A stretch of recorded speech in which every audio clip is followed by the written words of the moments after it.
So, ayan pa yung aking tomatoes. At mamumulot muna tayo ng mga nalaglag na maayos na apples. Ayan yung mga apples. Yung iba medyo bulok na pero meron pula. Ayan, pwede pang gawing apple pie. Ayun, may nakita ako. Pulot-pulot, sayang. Merong maayos pa dito. So, ayan. Nalalaglag na lang silang kusa. Ayan, maayos pa to. Sayang. Daming sayang. Ayan, ito pwede pa. Ayan, pwede pa. So, mamumulot tayo ng apples at pwedeng gawing pie. Apple pie. Ayan, oh. Sayang, oh. Malalambot na siya. Sayang, yung daming apples. Hindi ko kasi nakuha. Ito maayos.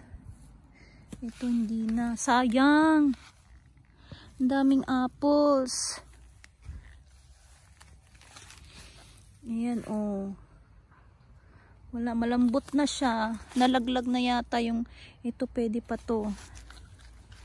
Ayan, daming apples. Teka, damputin ko yung iba. Sayang. Ayan. Ito, bagong laglag. Uy, pwede pang tanggalin yan. Ayan yung medyo ano na siya.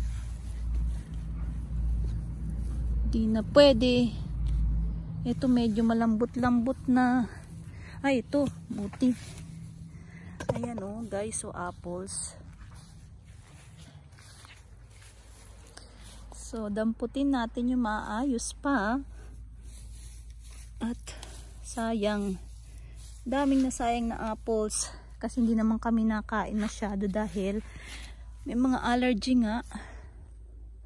At ayun oh. Marami pa dito. So, pulutin ko muna yung maayos. Wala na.